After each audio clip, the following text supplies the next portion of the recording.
Hello दोस्तों, स्वागत है गो फॉर द एग्ज़ाम में। आज हम पढ़ेंगे फिजिक्स का साउंड यानी कि ध्वनि चैप्टर।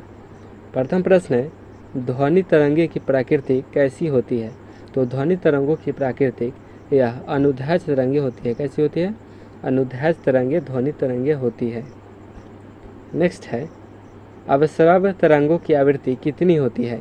तो अवश्रव्य तरंगों की आवृत्ति यह 20 हर्ट्ज से कम होती है। ध्यान रखिएगा, 20 हर्ट्ज से कम, जिसके कारण हम इसकी ध्वनियों को नहीं सुन सकते। यानी कि हमारी कान 20 हर्ट्ज से कम ध्वनि की आवृत्ति को नहीं सुन सकती है। नेक्स्ट है, पराश्रव्य तरंगों की आवृत्ति कितनी होती है? तो पराश्रव्य तरंगों की आवृत्ति यह 20 किलो हर्ट्ज से ज़्यादा होता है। क्या होता है? 20 किलो हर्ट्ज से ज़्यादा, यानी कि 20,000 हर्ट्ज से भी ज़्यादा, 20,000 हर्ट्ज से भी ज़्यादा।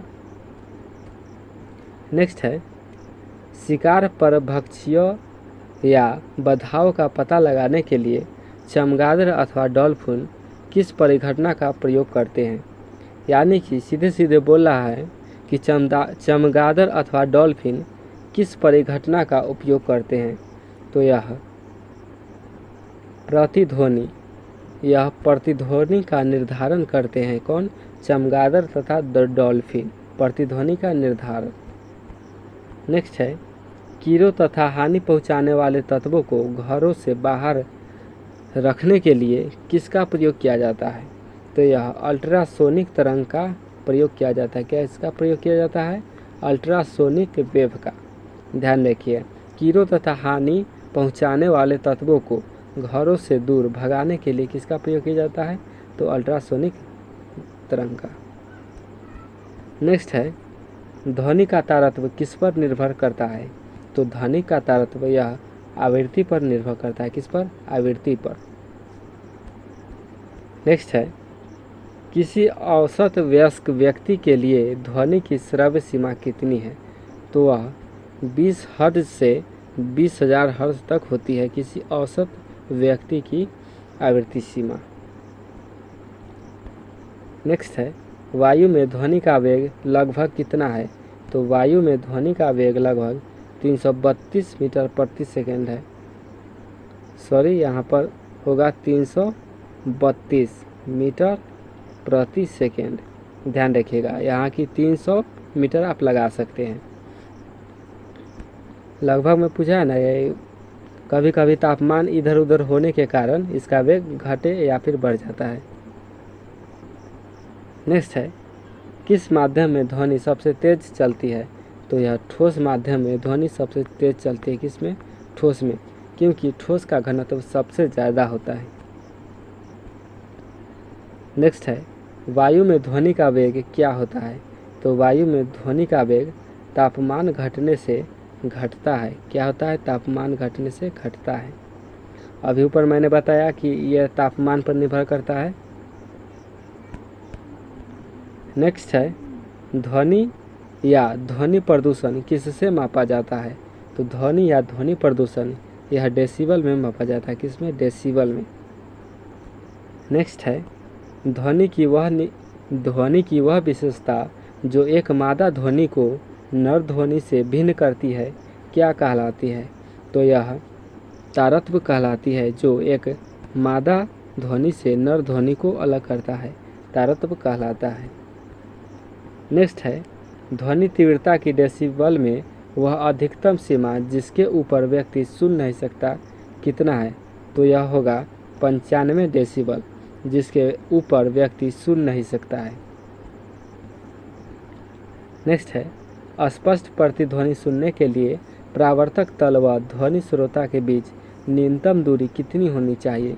तो स्पष्ट प्रतिध्वनि सुनने के लिए परावर्तक तल से 17 मीटर की दूरी होनी चाहिए। नेक्स्ट है, रडार की कार्यप्रणाली किस सिद्धांत पर कार्य करती है? तो रडार की कार्यप्रणाली यह रेडियो तरंगे का अपवर्तन सिद्धांत पर, यहाँ हो जाएगा रेडियो तरंगों का परावर्तन सिद्धांत पर काम करता है। रडार की कार्यप्रणाली रेडियो तरंगों का परावर्तन पर। नेक्स्ट है, किसी प्रतिध्वनि को सुनने के लिए मूल आवाज़ और प्रतिध्वनि के बीच का समय अंतराल क्या होना चाहिए? तो यह 1/10 से अधिक होना चाहिए। किससे होना चाहिए? 1/10 से अधिक। ध्यान रखिएगा, 1/10 से अधिक।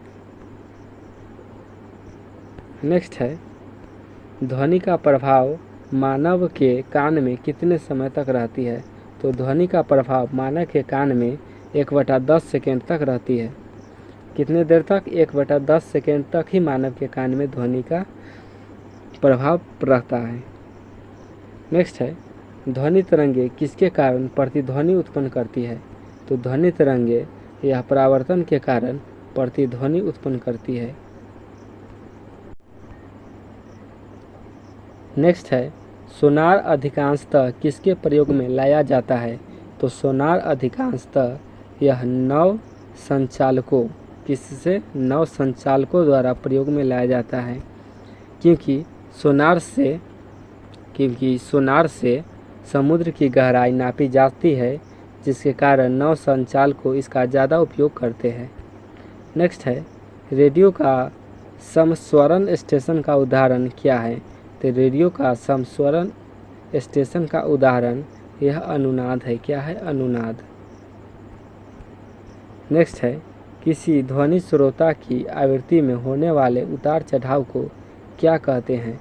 तो किसी ध्वनि स्रोत के आवृत्ति में होने वाले उतार चढ़ाव को हम डॉपलर प्रभाव कहते हैं। क्या कहते हैं? डॉपलर प्रभाव। नेक्स्ट है, डॉपलर प्रभाव किससे संबंधित है? तो डॉपलर प्रभाव यह ध्वनि से संबंधित है। नेक्स्ट है, पास आती हुई रेलगाड़ी की सीटी की आवृत्ति या तीक्ष्णता से बढ़ जाती है, ऐसा किस घटना के कारण होती है? तो यह डॉपलर प्रभाव घटना के कारण होती है। नेक्स्ट है, आर्द्र वायु में ध्वनि का वेग शुष्क वायु की तुलना में अधिक होता है, क्योंकि आर्द्र वायु में क्या रहता है? तो क्योंकि आर्द्र वायु में शुष्क वायु की तुलना में घनत्व कम होता है। क्योंकि आर्द्र वायु में शुष्क वायु की तुलना में घनत्व कम होता है। क्या होता है? शुष्क वायु की तुलना में घनत्व कम होता है। नेक्स्ट है, कौन सी तरंगे शून्य में संचरण नहीं कर सकती है? तो यह ध्वनि तरंगे शून्य में संचरण नहीं कर सकती, क्योंकि ध्वनि को चलने के लिए माध्यम की आवश्यकता होती है, अर्थात ध्वनि निर्वात में गमन नहीं कर सकती। नेक्स्ट है, ध्वनि तरंगे किस माध्यम में नहीं चल सकती है? तो ध्वनि तरंगे, अभी मैंने ऊपर बताया, निर्वात में यह गमन नहीं कर सकती है। नेक्स्ट है, वह उपकरण जो ध्वनि तरंगों की पहचान तथा रिजुरेखन के लिए प्रयुक्त होता है, क्या कहलाता है? तो यह सोनार कहलाता है। क्या कहलाता है? सोनार। नेक्स्ट है, इको साउंडिंग किसके लिए प्रयुक्त होता है? तो इको साउंडिंग यह समुद्र की गहराई मापने के लिए होता है। क्या होता है? समुद्र की गहराई मापने के लिए इको साउंड का प्रयोग किया जाता है। नेक्स्ट है, वायु के तापमान में परिवर्तन से ध्वनि का निम्नलिखित में से कौन सा गुण प्रभावित होता है? तो यह आवृत्ति प्रभावित होता है। क्या होता है? आवृत्ति। नेक्स्ट है, ध्वनि तरंग का वह गुण जिससे ध्वनि का तारतम्य निर्धारित होता है, वह ध्वनि क्या है? तो वह ध्वनि आवृत्ति कहलाता है। क्या होता है? आवृत्ति। और यह हमारा लास्ट क्वेश्चन था। अगर वीडियो अच्छा लगा हो तो एक लाइक कर दीजिएगा। जय हिंद।